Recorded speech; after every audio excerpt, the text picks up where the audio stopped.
चाय से शुरू हुई थी सरकार और गाय पे अटक गई और विकास की मौसी 10 साल में रास्ते में भटक गई। ये बोलते हैं कि गाय हमारी माता है पर माँ की रक्षा करना इन्हें नहीं आता है। अरे अभी तो शुरुआत है, ये तो ट्रेलर है, पिक्चर बाकी है। सर, इस देश के लोगों का यही है किस्सा कि जिसको जिताया वो राजा की तरह जाएगा और जिन्होंने जिताया वो फकीर की तरह। हम सुनते आए थे कि संडे हो या मंडे रोज खाओ अंडे, और अंडे का फंडा यही है सर कि भारत के बच्चों के किस्मत में महीने में एक अंडा नहीं मिलता। सर, नीट के घोटाले से लेके जीएसटी के बोझ तक, एयरपोर्ट की छत टूट जाने से लेके रेल पटरी से छूट जाने तक, तृणमूल कांग्रेस के सदस्य, हर सांसद देश के हर गंभीर मुद्दे पर चर्चा करेंगे। बस यही आपको बोलना था। इसका जवाब अगर आप देश के किसान से पूछेंगे तो वो आपको यही बात बोलेंगे कि चाय से शुरू हुई थी सरकार और गाय पे अटक गई और विकास की मौसी 10 साल में रास्ते में भटक गई। सर, किसान खुद क्या खाएंगे?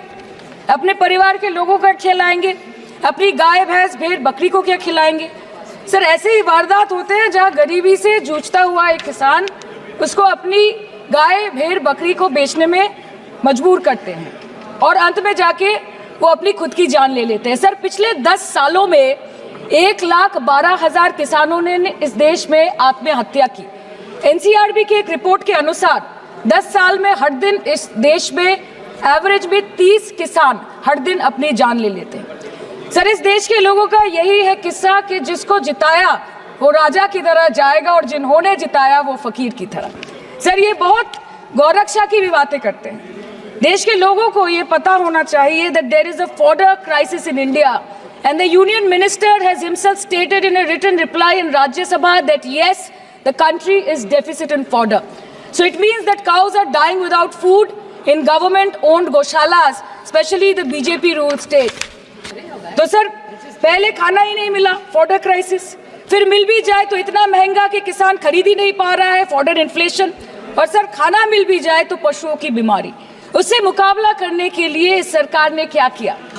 ये बोलते हैं कि गाय हमारी माता है पर माँ की रक्षा करना इन्हें नहीं आता है। आम आदमी के दूध, छाछ, लस्सी, दही, पनीर पर 5% की जीएसटी, क्रीम, कंडेंस्ड मिल्क, मक्खन, घी पर 12% की जीएसटी और अमीरों के हीरो पर सिर्फ 1.5% की जीएसटी। सरकार उनको रिलीफ नहीं देती है जो विदेश में जाके मिल्क शेक और लाते की चुस्कियां लगाते हैं।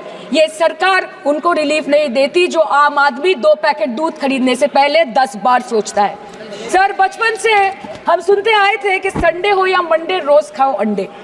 India rank 2nd in egg production in the world, और अंडे का फंडा यही है सर कि भारत के बच्चों के किस्मत में महीने में एक अंडा नहीं मिलता। मिड डे मील के चलते हफ्ते में अगर एक आध अंडा मिल भी रहा था तो कहीं धर्म के नाम पे तो कहीं महंगाई के चलते उसे बंद करने की मांग उठ रही है। सर, अंत पे आते हैं मच्छी पे। आप लोगों को ज्यादा पसंद नहीं, पर हम क्या करें, हम तो माछे भाते बंगाली है, हमको तो बोलना ही पड़ेगा। इस बीजेपी सरकार ने पिछले 10 सालों में इस देश के लिए क्या किया, उससे बड़ी तालिका बनेगी कि 10 साल में क्या क्या कर सकते थे पर किया नहीं। 2014 में जो किसान मोदी है तो मुमकिन है सोच के और अच्छे दिन के ख्वाब देख के बीजेपी को वोट दे रहा था, आज 10 साल बाद वो बोलता है कि मोदी है तो नामुमकिन है। शायद अभी वो किसान है भी नहीं। तो इसीलिए मैं बोलना चाहती हूँ कि समय बड़ा महत्वपूर्ण होता है अध्यक्ष महोदय, और बड़ा बलवान। बंगाली में हम एक बात बोलते हैं कि समय गेले साधन होबे ना। इसका मतलब यही है कि अगर समय चला गया तो साधना नहीं होगी, अगर भक्त रूठ गए तो आराधना नहीं होगी। और 3 से 303 से 240 के आंकड़े बोलते हैं कि इस बार जो आप चले गए तो दोबारा लौटने की संभावना नहीं होगी।